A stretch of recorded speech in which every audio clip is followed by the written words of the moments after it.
The D-Day Museum in New Orleans was and is a product of the memory culture shift from primarily focusing on the experiences of military leaders to acknowledging and celebrating the citizen soldier, which occurred in the decades following the Cold War.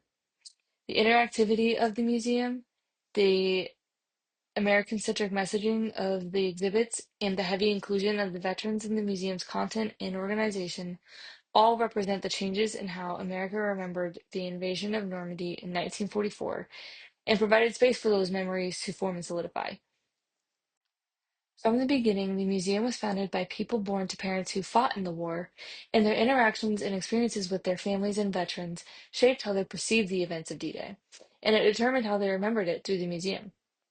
Museum founders Stephen Ambrose and Nick Mueller agreed that the messaging of the museum was that the United States' role, or the objective role in the war, was to fight for and protect democracy and freedom. Their perspective on the war were a result of and representative of the shift that occurred in the 90s. Popular media like Saving Private Ryan, in particular, acknowledged some of the harsher realities of the war and emphasized the importance of recognizing the experiences of common soldiers like a Private Ryan. This renewed interest in common soldiers also produced and shaped the D-Day Museum, and Saving Private Ryan and the museum shared the objectives of memorializing the efforts of Second World War veterans towards defeating the Axis powers through connections between contemporary cultural leaders such as Steven Spielberg and Tom Brokaw, and the D-Day Museum leadership like Stephen Ambrose and Nick Mueller. Additionally, the D-Day Museum took advantage of this newfound willingness of veterans to open up and honestly tell others about what they went through during the war to help build the museum through their extensive Eisenhower Center for Leadership Studies oral history project. Additionally, the D-Day Museum took advantage of this newfound willingness of veterans to open up and honestly tell others about what they went through during the war to help build the museum through their extensive Eisenhower Center for Leadership Studies oral history project. These oral histories allowed patrons to hear from the veterans themselves and learn about history through experience. Additionally, the museum utilized the veterans themselves as guides and for the wealth of knowledge to enrich the experience of those who visited the museum. The museum not only created and provided a space to remember the events of D-Day, but Dolsky points out that the dwindling generation of veterans resulted in an increased interest in their stories and which helped develop the museum's focus on sharing veteran stories while helping patrons learn about and understand the realities of the war through interactive exhibits. At the opening of the museum, there was a collection of roughly 1,200 personal veteran narratives. According to an announcement prior to the anniversary event in early June, current museum president and CEO Stephen Watson announced that the collection had grown to over 12,000 since then. With the freedom to choose which oral histories to listen to comes endless experiences to be had. Every person was able to choose stories that intrigued them or spoke to them on an intellectual and emotional level, which not only worked to increase and strengthen the impact that the stories and the museum had on those that visited. Through the use of these oral histories, the museum also participated and reinforced the shift in ideas that history should be experienced and not just learned in a classroom. This was also the time frame when the Good War or Greatest Generation narratives really began. Authors like Tom Brokaw were consistently arguing that veterans served honorably and righteously. These narratives were a way that media sources such as Brokaw's book and the mindsets that produced them were shaped by the information provided to them by the post-war media of Clinton's administration. Specifically, Clinton's 1994 D-Day speech in Normandy highlighted the actions of Americans on June 6th in a way that emphasized and encouraged the celebration of individual men and women in a similar way to the museum. In doing so, his speech represents a reciprocal relationship that the museum had and has with the contemporary culture of how the war is remembered. The museum accomplished this through exhibits such as The Final Mission. This and other exhibits at the museum were focused on impressing the realities of the Second World War upon those who were not around. These exhibits tried to communicate both the physical and emotional experiences of those who witnessed the events. By having water close by, while patrons are learning about what happened, the museum provides a path to understanding the physical and emotional context of the invasion. This worked in tandem with exhibits like the submarine to reinforce the shift in memory culture from macro to specific understandings of the lived experiences of those involved through their interactive and physical nature. The American-centric messaging of the D-Day Museum began with the focus on and titles of the exhibits and activities that are available to explore.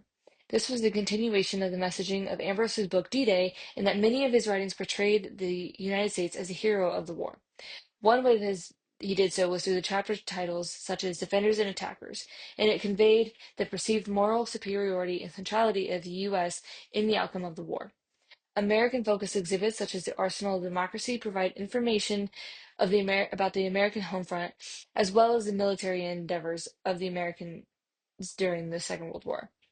Additionally, D-Day Museum speaks to the broader attempt to solidify the U.S. as an international superpower by presenting the invasion as a primarily American experience. This was exemplified by the American memorialization of those who died in the conflicts on European soil, since it assured American involvement in European interests. And this involvement encouraged an American-centric perspective on the war that lasted long after it ended. Specifically, memorialization of the U.S. soldiers was a diplomatic gesture that promoted democratic values and an American-centric view of the Second World War. As a result of this commitment to democracy, there was a shift to studying the American experience and understandings of the war. Through the lens of this shift, the D-Day Museum participated in how the memory of the invasion changed during and after the Cold War. In his new book, President Nick Mueller talks about how the messaging of the museum focuses on the good war narrative that founder Steve Ambrose created in response to his positive experience with veterans who were giants protecting America against evil forces seeking empires and world domination. This definitely influenced the fact that the museum focused on American stories instead of the stories of other allied nations. In order for there to be a shift in memory from a big picture to a more personal understanding of the war, there had to be an increase in comprehension of the U.S. as the principal force in the conflict against the Axis powers. Mueller's book on D-Day mirrors this sentiment in several ways by using individual stories from veterans to encourage the understanding of D-Day from a personal perspective, therefore contributing to the memory culture shift, emphasizing the experiences of lower level military members, because every technical discussion of the book was from the perspective of the lived experience. And this allowed for a more intimate knowledge of D-Day. Once that happened, the value of the lived experiences of veterans and others involved in the war would increase within the general public, which would lead to an evolution in how the war was portrayed and understood in American memory. Ambrose's focus on the American experience after the war in his book on D-Day helped solidify the good war narrative that is seen in the museum's exhibits by reminding his readers of the wartime slogans that encouraged American unity, therefore presenting American service members as heroes that should be praised and as the primary reason for victory over the Axis powers. The D-Day Museum was able to accomplish this through their presentation of the idea of the United States as liberator and defender of freedom, which reinforces the in American-centric framing that both represents and reinforces the memory culture shift that occurred during the 90s after the Cold War. This worked together with the concept in Ambrose's book, Citizen Soldiers, where soldiers are humanized, and their personal experiences are emphasized. As a natural extension of the interactivity and American-centric messaging of the museum, veterans of the Second World War were increasingly included in the D-Day Museum's logistics. By advocating for the voices of veterans to be heard, the museum explicitly demonstrated and supported the shift in memory culture from broader to more specific understanding of the war. For example, Pacific War vet Arthur Davis was one of the architects and board members of the museum, and valuing the opinions and point of view of veterans like him contributed to the increased understanding of the lived experiences of soldiers, which represents the evolution of how World War II and D-Day were remembered in the U.S. in the post-Cold War era. Additionally, the extensive collection of oral histories that were collected as part of the museum's content not only contributed to the interactivity of the museum, but it was also another way that the veteran perspectives and stories were included in the foundation of the museum. This new understanding of lived experiences of veterans is representative of the memory culture shift that occurred in the 90s and after, that emphasizes the personal stories of American veterans over the experiences of military leaders. One extremely close friend of the museum was Hal Baumgarten, a D-Day vet who donated a lot of his personal story as content, and his oral history was part of the collection that the museum put together. And then wrote a book about his experiences that provided some of the personal perspectives of lower level soldiers that encouraged a shift in memory cultures from macro to micro level understandings of the D-Day events. And this illustrates the rising interest in and value assigned to the lived experiences of World War II vets. At the end of his book, he acknowledges his own mortality, and this demonstrates the motivation for the memory culture shift. Along with their families, vets made up a large portion of those who visited the museum, and this influenced the way that the exhibits were organized as a result of the museum's mission. The museum's focus on individual vets promoted this shift away from primarily focusing on the experience of the military leaders by only one of the exhibits focused on the strategic planning of the invasion. In this way, the involvement of veterans in the museum's content and foundation represented and reinforced the post-Cold War shift in D-Day memory culture. After the grand opening of the museum, founders began to notice many veterans talking to other patrons in the museum and providing them with personal and general information about the D-Day and the museum. This was certainly an encouragement of the increased tendency of veterans to share their stories, and as founding president Nick Mueller put it, the museum provided these aging veterans with permission to tell their stories to the family and friends with honesty. In doing so, the memory culture shift was both evident and solidified.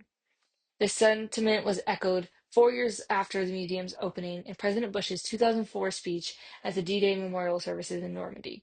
Specifically, the presence of veterans themselves demonstrated the focus on ordinary veterans that was encouraged by the D-Day Museum and the memory culture shift that occurred in the decades following the Cold War. This increased the celebration of vets as was part and parcel of the vet evolution in the way that D-Day was remembered in the US, which was both represented in and promoted by the D-Day Museum in New Orleans. The museum was a product of this shift in that the founders and those that influenced them were also a part of the shift as it was happening. Both of these attributes are seen through the interactivity of the museum, the American-centric messaging of the exhibits, and the heavy inclusion of veterans in the museum's content and organization. An analysis of the museum and its foundations demonstrate the changes in how America remembered the invasion of Normandy and provided space for those memories to form and solidify. The museum's goals represent this shift from a rather general or clinical understanding of the events to a deeper understanding of the lived experiences of men and women that fought in the Second World War. According to a 2005 article about the museum, a visit to the museum is an intimate, emotional experience where you learn with your head and your heart. And that is exactly the epitome of the memory culture shift that occurred in the post-Cold War era. Thanks for watching.